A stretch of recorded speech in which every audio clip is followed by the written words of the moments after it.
Hallo und herzlich willkommen zum Oilers Talk. Mein Name ist Frank Becker und dies ist der Podcast für alle Fans der Edmonton Oilers.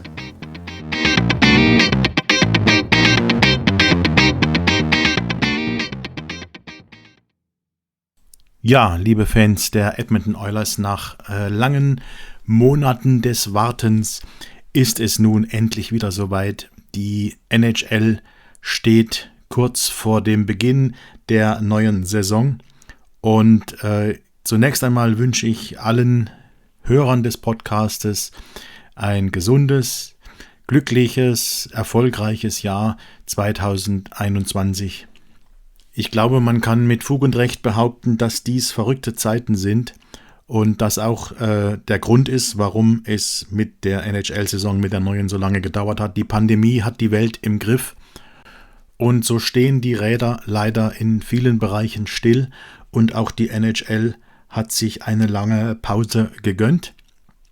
Aber jetzt ist es soweit, die neue Saison soll am 13. Januar starten und somit startet auch der Oilers Podcast wieder. Ich habe zusätzlich zum Podcast noch eine eigene Website, die ihr unter www.oilerstalk.de erreichen könnt. Dort werde ich ab und an Blogbeiträge veröffentlichen als Zusatz zum Podcast, bei denen ich euch mit Informationen rund um die Oilers und die NHL informieren werde. Und für den Auftaktpodcast für die neue Saison habe ich mir einen ganz besonderen Gast eingeladen. Die regelmäßigen Hörer des Podcasts kennen ihn bereits. Und zwar, es ist ein Gast aus Kanada, es ist NationDan. Einige von meinen Hörern, weiß ich, kennen ihn persönlich und alle, die mit uns im März letzten Jahres in Edmonton auf dem Oilers-Trip mit dabei waren, haben ihn auch kennenlernen dürfen. Ich darf ihn einen guten Freund nennen und ich bin begeistert, dass er mir spontan zugesagt hat, heute für den Auftaktpodcast zur Verfügung zu stehen.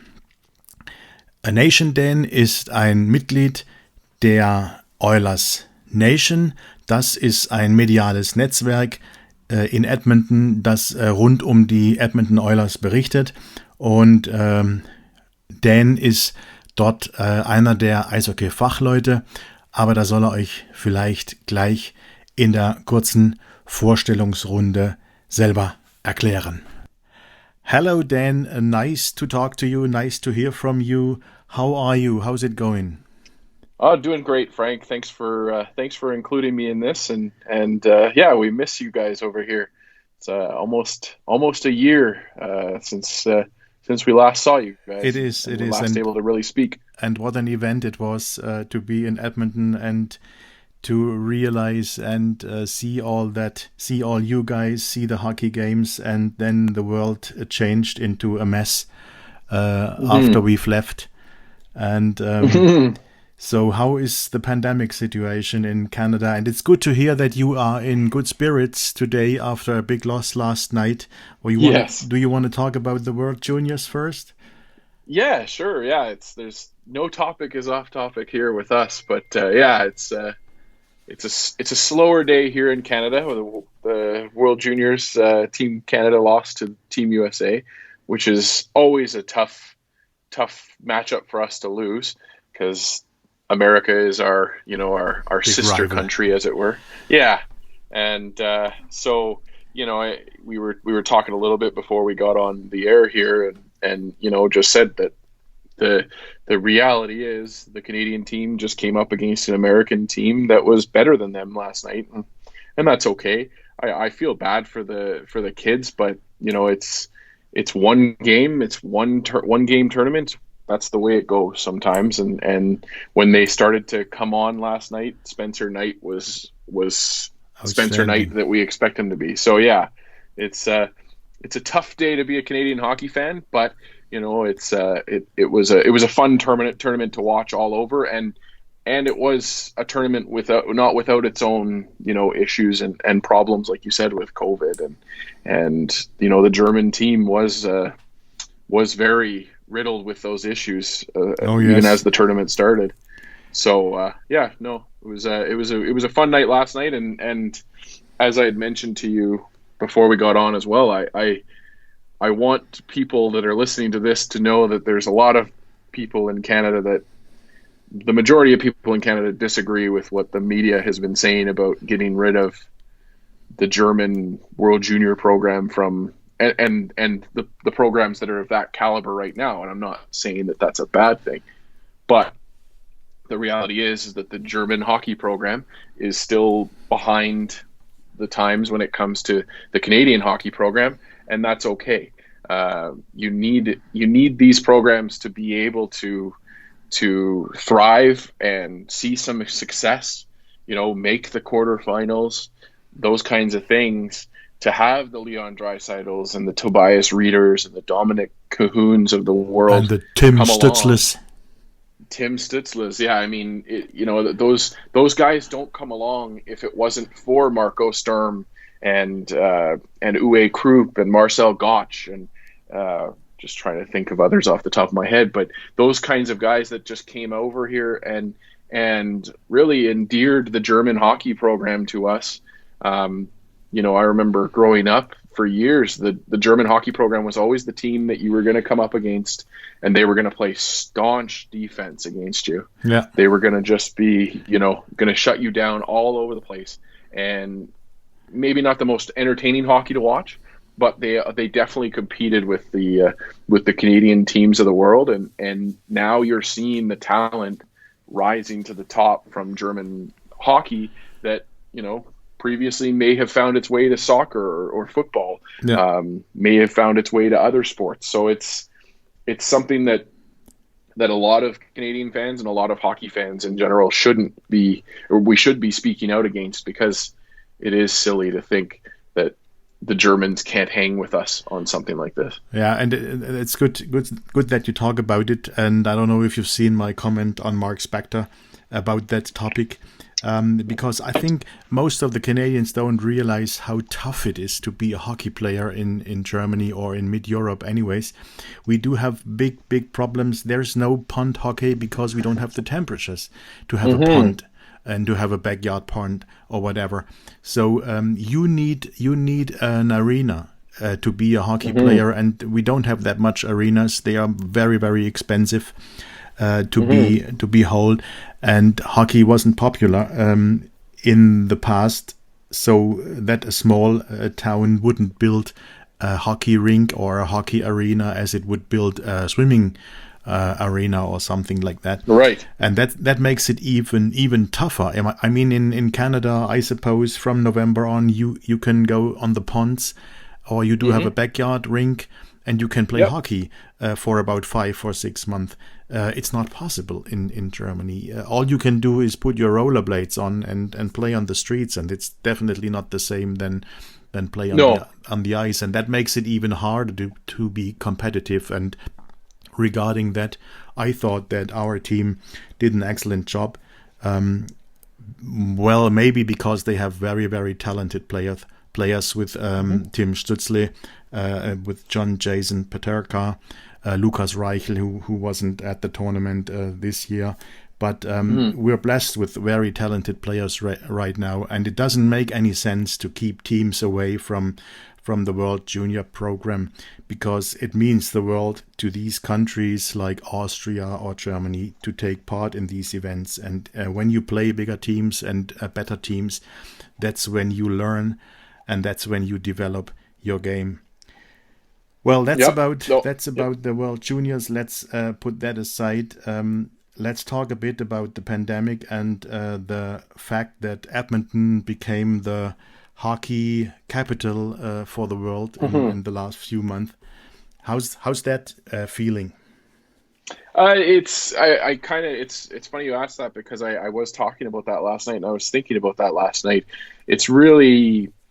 It's shocking to think how much hockey has gone on in our amazing city in the last year without Oiler fans there and without hockey fans there. It's hard to kind of fathom it. And then also it's hard to kind of reconcile the fact that, there is world-class hockey going on, and we're just kind of removed from it. I don't live in the downtown core of Edmonton. So, outside of driving downtown and seeing the arena with lights on, it's not You really. don't even know really, that there's got something going on. Yeah. So it's surreal in that COVID has hit Edmonton pretty hard in the last 2 or 3 months. We're actually in a soft lockdown, is what they call it, where schools and a lot of non-essential things are closed down, and that's just the way it is right now. And so we're kind of hoping to see the numbers go down to a more reasonable level. But yeah, it's been pretty neat to see our world-class arena become the hockey hotbed, as it were, and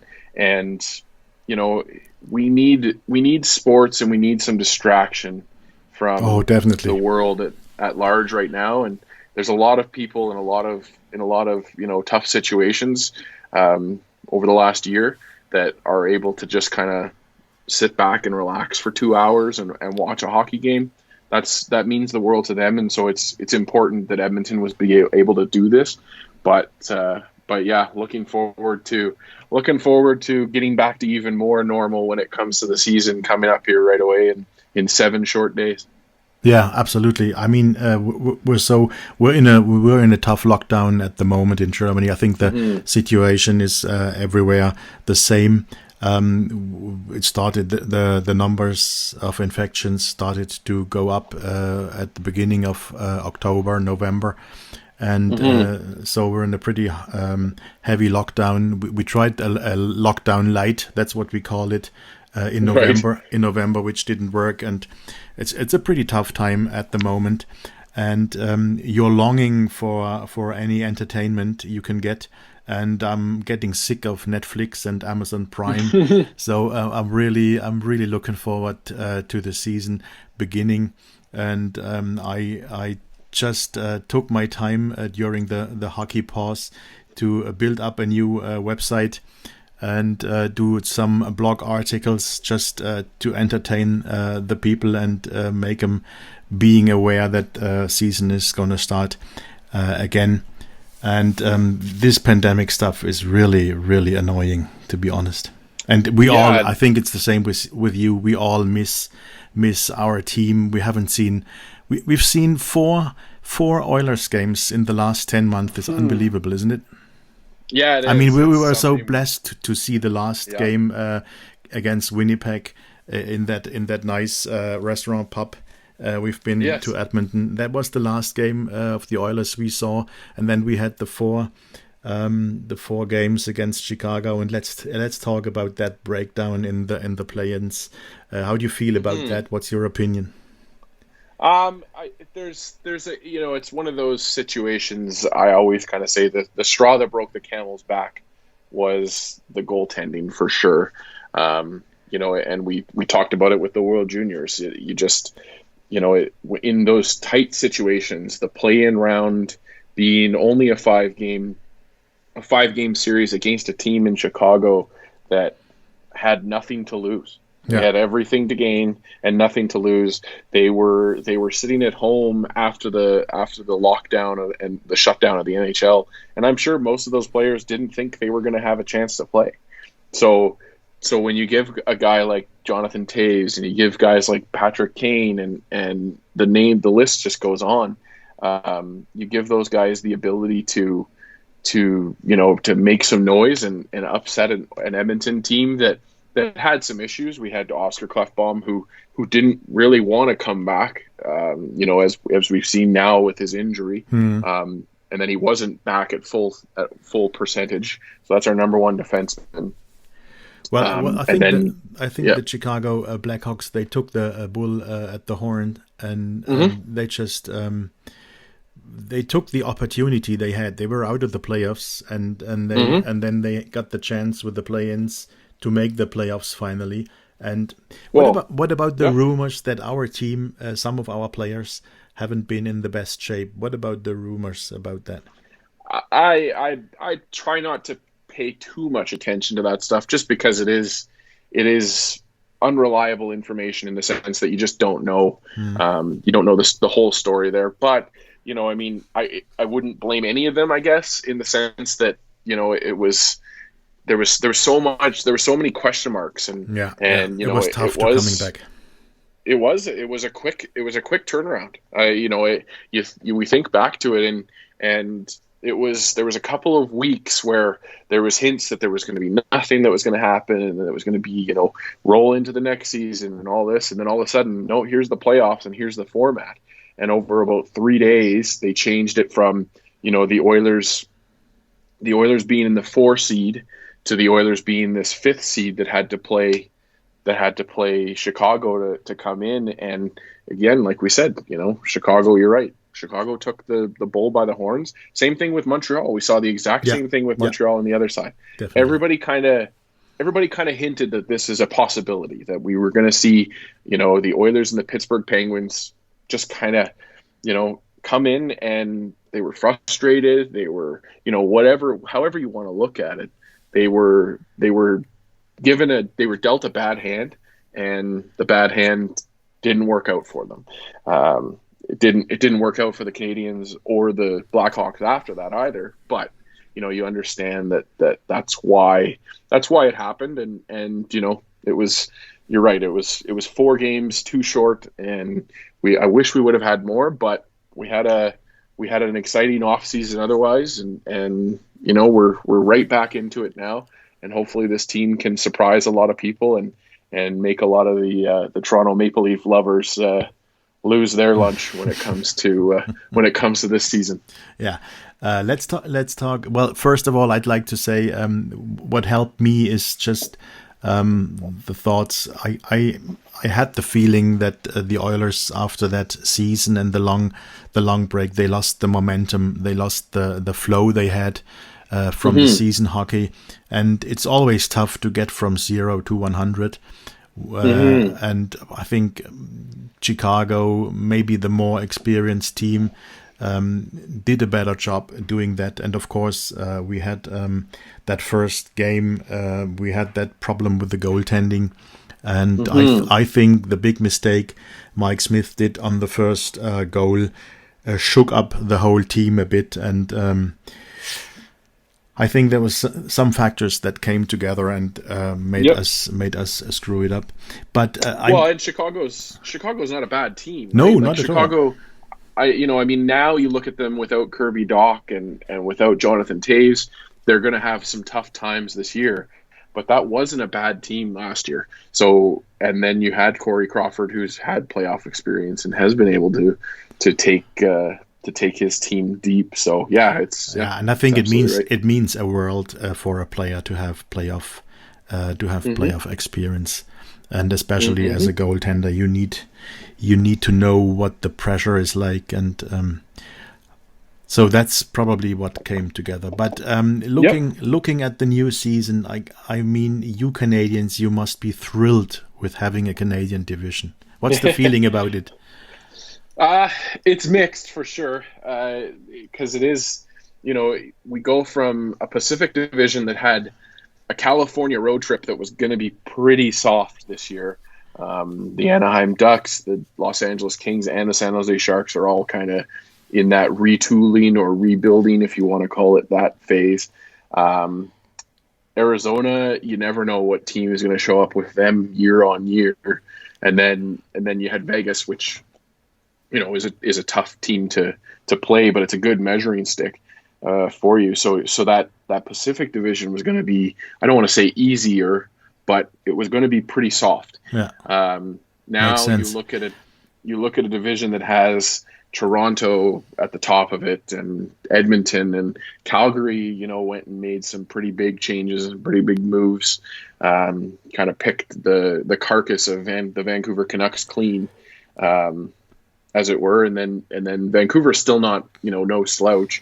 Winnipeg Jets, there's some question marks there about, you know, the commitment from the whole team and whether they all want to be there or not. But yeah, like the Ottawa Senators aren't a bad team with Tim Stützle and all of the talent that they've brought in. so it's bittersweet. It's going to be fun. I don't think my heart could handle more than these 56 games of this. I hope that the Canadian division is a one and done kind of process, but it will be exciting for 1 year, and I think you're going to see TV ratings hit all-time highs, and you're going to see more interaction from all kinds of fans. Just speaking about the Nation Network and Oilers Nation, we have a Flames website, we have a Canucks website, a Jets website, a Leafs website, and a Senators website that we partner with called Sens Chirp. But it's a dream for us, right? All of our writers are sharpening our teeth to go after each other and have some fun with it. But yeah, there's that excitement, but there's also that fear of what it could mean for this team this year. Okay, I can hear that you're not too bullish to see that year in, year out. Yeah, no, yeah, don't want to. This is a 2021 thing, and then we can go back to our Pacific Division. We can have our cushy matchup against the San Jose Sharks, and honestly, get some revenge against those teams, because we have suffered through a lot of really good years from those teams. Now they're all at the end of that and rebuilding, and we're not going to be able to play them. But yeah, hopefully we'll get back to that next year. And there's still bills to pay, for example, with the Anaheim Ducks and teams like that. Okay, I understand exactly. That. Let's talk about Edmonton. Let's talk about the Oilers. Ken Holland made some pretty significant moves in the offseason. Which one surprised you the most, and which one are you looking the most forward to? Which are you the most enthusiast about?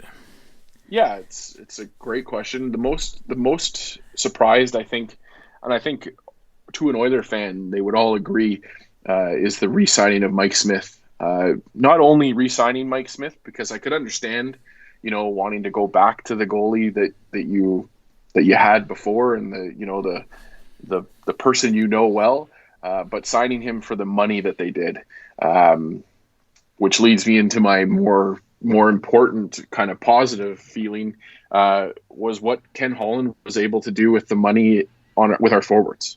I'm absolutely flabbergasted that this team went from really not having any forward depth whatsoever. Every player that was our forward depth was already in our lineup last year. Yeah.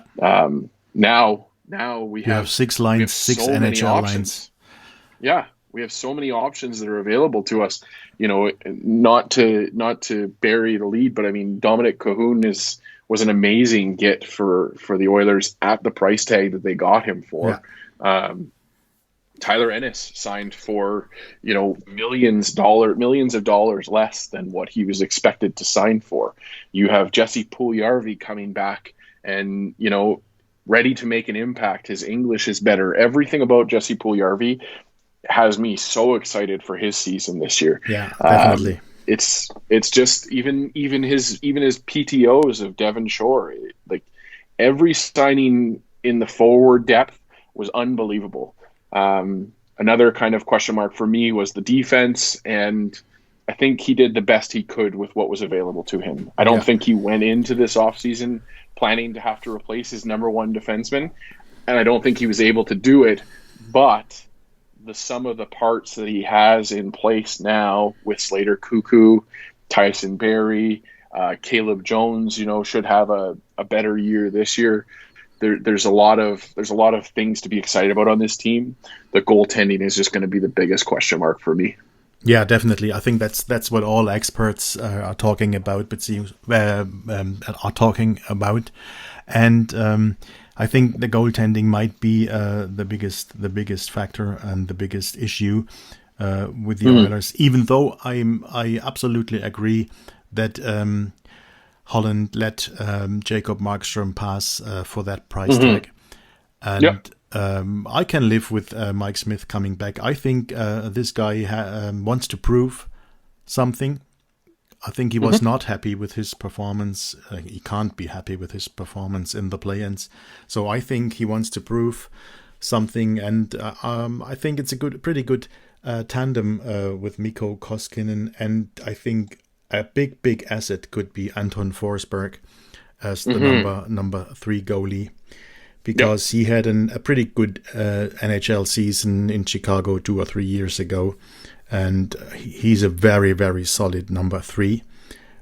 So we'll see, but I think Mikko still has lots left to improve, and Mike Smith has something to prove. So it's exciting. But I made a blog. I wrote a blog last night or yesterday about the roster, about the training camp, and I was looking down and I said, Jesus, we do have 6 NHL forward lines, 6 solid NHL forward lines. That's depth we never had in the last few years, and that's pretty exciting. And even we do have 6 defensive cores. I don't know if you listen to the Cult of Hockey podcast, but David Stables, he's so bullish on Theodor Landstrom and thinks he could make an impact on the big Swedish guy. And I'm pretty thrilled about the roster, to be honest. Yeah, and one of the things that we kind of, I think people we aren't talking about it enough yet, but I think that the reality is that this season is going to be full of the need for depth. Yeah. I don't know if I'm necessarily as bullish on Theodor Lundstrom as Staples is, but that notwithstanding, the reality is, like, these teams, we've seen it with Major League Baseball, we've seen it with the NFL, and now we're seeing it not so much with the NBA, but there still are COVID cases in the NBA. These players are going to be exposed to the virus. Yeah. They are going to get sick. Yeah. They are going to get worn down. Exactly. Even if they're not sick, they're going to be worn down because of the schedule, this truncated schedule that we have. So having guys like Lindstrom to be able to play 2 or 3 games at most, but at a replacement level, is super important. Slater Cuckoo is going to be an absolute asset for this team going forward. There's a guy that, even if it isn't sickness, even if it isn't like a necessary change that they have to make, the ability to take a guy out of the lineup, just to give him a night off, exactly, and have an NHL replacement player in his position, it's going to be huge. Yeah. It is what it is, and it's the same thing like you said with Forsberg. There's going to be a chance that Forsberg is going to play 5 or 10 games this year. Yeah. The reality of the situation is we have Mike Smith, who's pretty old, and was knocked up last year, banged up last year in December. It's a lot to ask of any 2 goaltenders to be able to play this whole schedule out. So, yeah, it's absolutely, the depth is not to be discounted. Absolutely, such a packed season with so many games in so little time just needs a lot of players, and I think depth will help. And that's Ken Holland did the best he could do in the off season. I was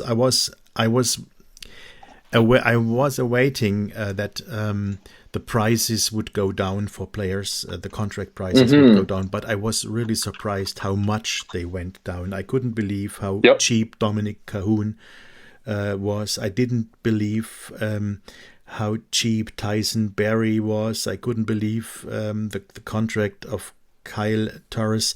So that was amazing to see what opportunities GMs had in the off season, and there's still a lot of players that don't have contracts and are still negotiating.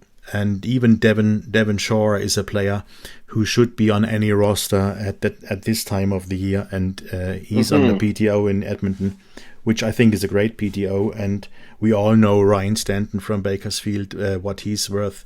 He's probably a number 8 or number 9 defenseman, but he can come in anytime and replace a guy who needs a night off. That's exactly what you said. Yeah. Yeah, I couldn't have said it better myself.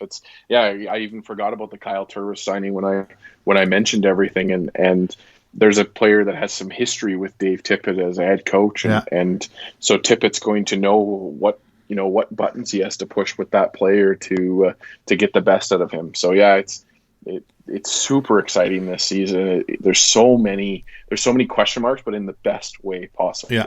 And you don't know what's going to happen, but how good is it going to be, right? I found it very interesting, the intention of Tyson Barrie, just to take a cheap contract and to prove himself on the power on the very good power play of Edmonton, and to play for another contract, maybe in Edmonton or at any other franchise. I thought he might be super hot for this season and could be a big asset. Well, I think he knows as a player, and we all know it watching him, having watched him in Colorado with the Avalanche. I don't know why I couldn't say that, but in Colorado with the Avalanche, there was a heck of a player there. He went to Toronto, and something just didn't work, and sometimes that happens.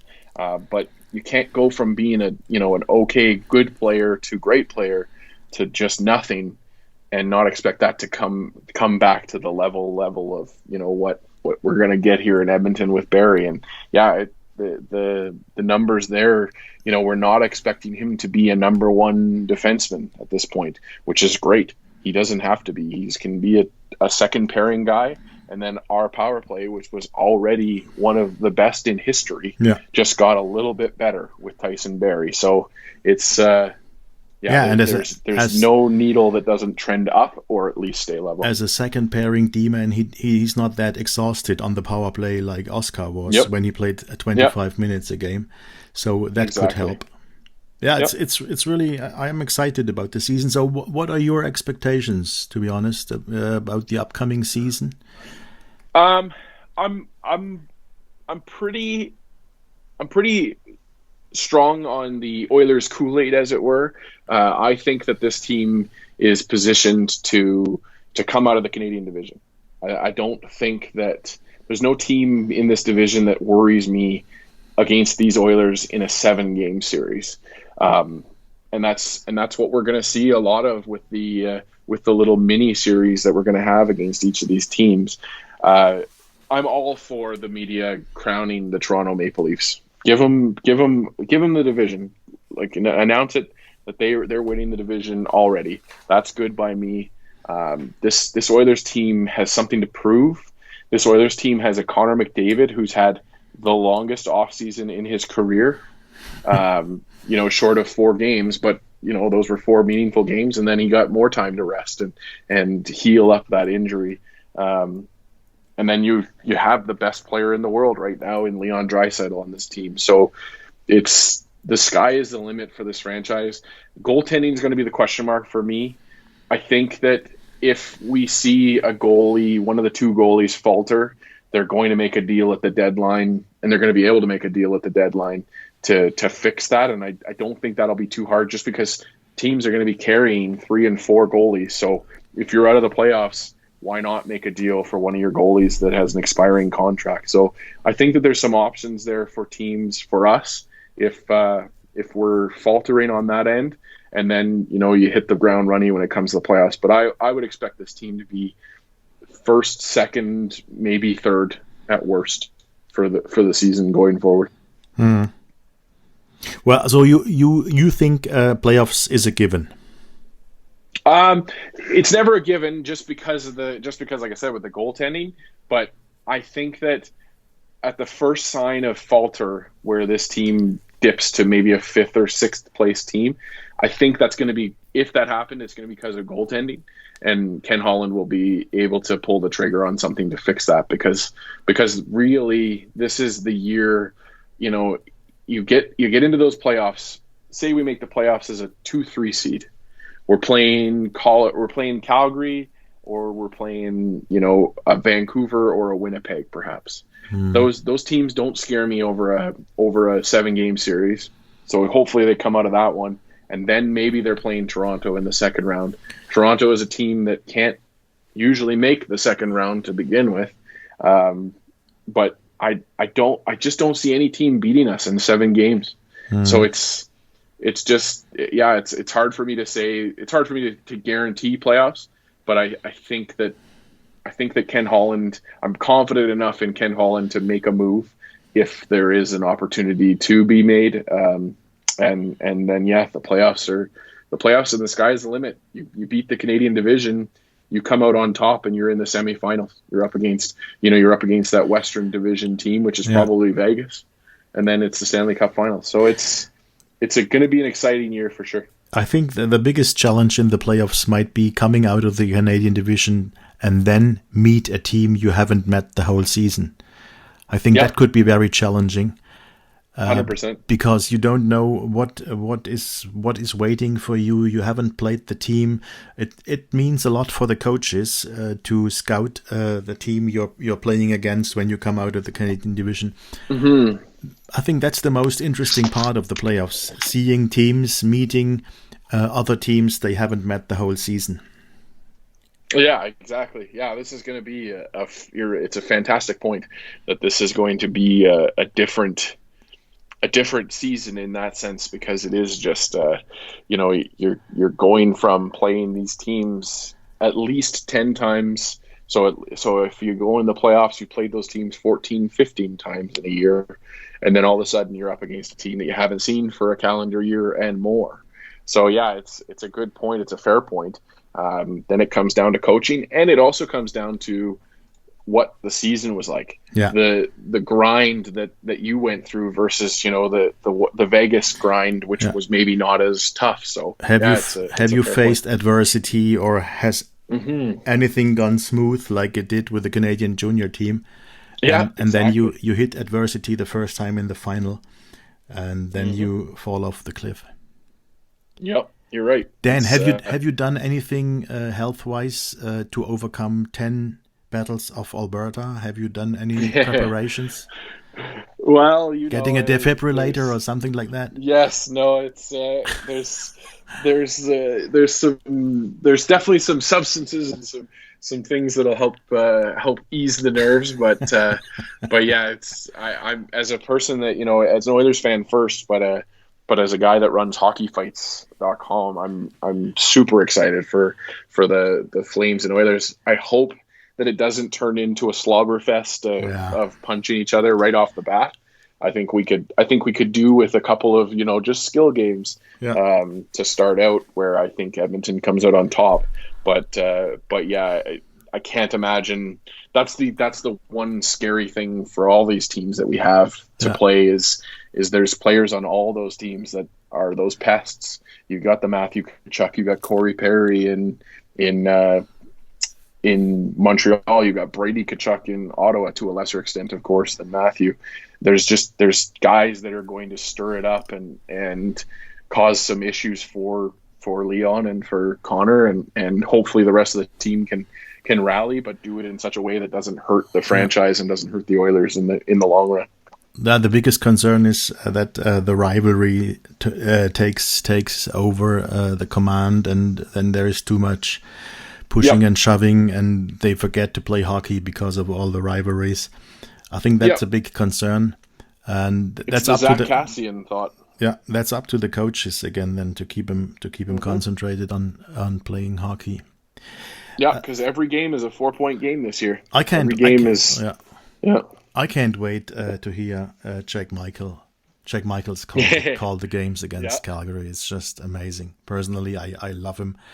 And I never forget how he came out of the tunnel when we were at the practice in Edmonton at the arena, and he came out of the tunnel and he came over to us, and we chatted. And he's a fun guy to be around with, and I really enjoyed that.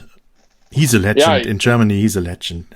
Yes, yeah. You guys are consumers for sure of the radio content, and I know that he appreciates that, and I appreciated that he took some time to come and say hello to the group, because it is a step out of their comfort zone or out of their routine for the day. But yeah, it was neat that Jack was able to give you guys a little bit of time, and credit to the Oilers too. We tend to kind of critique them a little bit, I guess, when it comes to, especially to the trips and stuff. But giving you guys access to explore Edmonton, I should say, as well.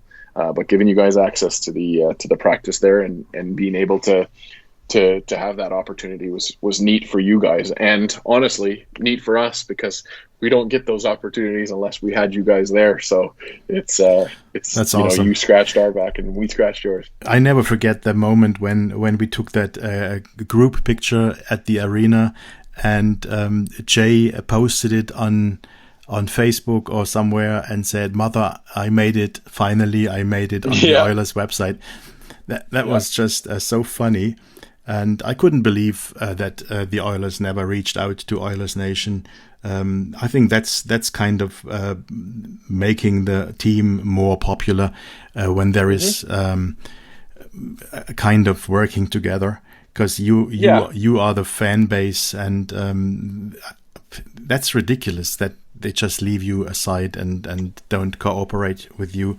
I'll never understand that. Yeah, it's tough. It's tough for us to explain. I guess other than saying that we're just honest about the team, and we're honest about about things that we see, and I can understand for an organization that's steeped in history to not be able to, or not want to take those criticisms in stride. That's fair.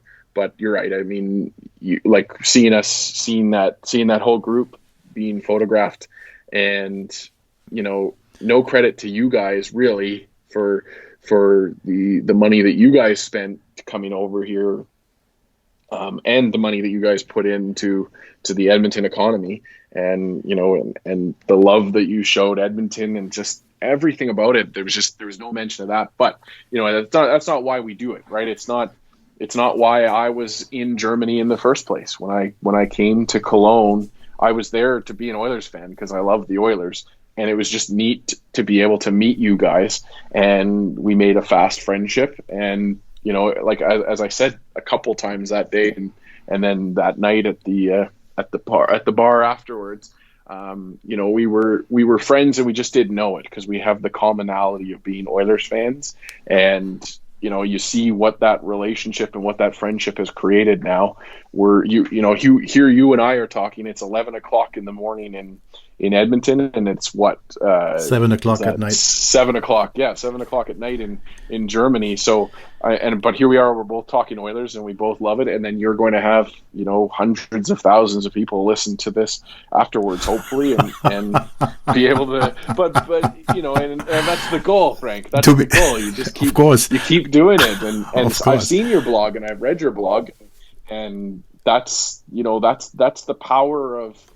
That's the power of opinion, and it's the power of fandom, and we love it. We love it. That's what makes it. The only.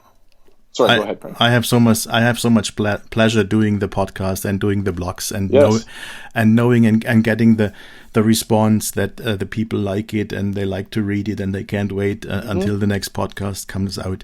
Dan, where can listeners follow you? Well, they can follow me on Twitter at the Danalytic, also on Instagram at the Danalytic. You can hear me on everything Oilers Nation. We have a live show that we do on Twitch every Tuesday afternoon, Edmonton time. That's 1 o'clock in the afternoon, so that's 9 o'clock in Germany. We have the Oilers Nation radio podcast, which you can listen to us. We air our episodes every Friday afternoon, about the same time as that live show, so about 9 o'clock, 10 o'clock German time. But if you subscribe to us on Apple Podcasts or wherever you get your podcasts from, you're able to have that come to your phone for free. You can follow me and read about what I write on OilersNation.com. I often write about the prospects across the pond there, or you can follow me at hockeyfights.com and check out the fighting culture that we have still in hockey, and so there's all kinds of different ways they can talk to me, but you can always just reach out to me anywhere, and I'm happy to talk to any Oiler fan, any hockey fan in general. I'll put a real power in that. I'll put all those links then into the show notes, and so listeners can follow you. Perfect. Otherwise, Oilers Nation or Hockey Fight, or on Twitter. Yes. That okay? Yes, that's perfect, Frank. That's That's awesome. And yeah, like I said, I love being able to interact with you. I love to be able to interact with all fans across the pond. It doesn't matter if you're an Oilers fan or not. Hockey's building bridges. Exactly. And it is, we come full circle in this conversation talking about the World Juniors and talking about, being a fan of the game. And it is something that you European hockey fans deserve more credit than you're given for sticking with a team that is 7 hours, 8 hours ahead of you, or behind you, I guess, in the time frame. You're waking up in the morning to watch these hockey games, and so there's some kind of special power in that. And I was just saying that it's not only German hockey fans that we've reached out to and been able to interact with. It's Finnish hockey fans and Swedish hockey fans and the Czech hockey fans were there in Germany too. I don't know if you remember that, but there's groups everywhere that are just fans of hockey, and they just are begging for content and stuff that's accessible to them. So you're giving people what they want and they deserve, and I love to be a part of it, and I'm always happy to come on your podcast, Frank. Great. Thanks, Dan. I'll come back to you again. I really appreciated it that you were on my podcast as the first partner in the upcoming season, the first podcast for the upcoming season. So it was a pleasure to have you online and talking to you. And I can't wait. And I know a lot of our listeners, or my listeners, can't wait for the next Edmonton trip. I hope we can fight the pandemic successfully and set up another trip to Edmonton, maybe in the next winter or absolutely for the upcoming season. We can't wait. Absolutely. Dan, let's thanks do it a million. For sure. And yes, stay safe, Frank. Thanks a million. Stay safe and healthy, and take care, and say hi to all the people I met on the trip and got to know. I will, for sure, Frank. You take it easy, okay, buddy? Thank you. And let's go Oilers. Bye-bye. Let's go Oilers. Bye-bye, Dan. Ja, und das war der erste Oilers-Podcast für die neue Saison. Ich hoffe, es hat euch wieder Spaß gemacht. Nochmal der Hinweis von mir auf die neue Webseite www.oilerstalk.de. Dort veröffentliche ich Blogbeiträge ich hoffe in ziemlicher Regelmäßigkeit mit zusätzlichen Informationen zum Podcast beziehungsweise über den Podcast hinaus. Dann möchte ich noch auf die Shownotes verweisen, die Shownotes zu diesem Podcast, in denen ich einige zusätzliche Informationen hinterlassen werde. So, da soll es gewesen sein für heute. Bis zum nächsten Mal, bleibt gesund. Servus.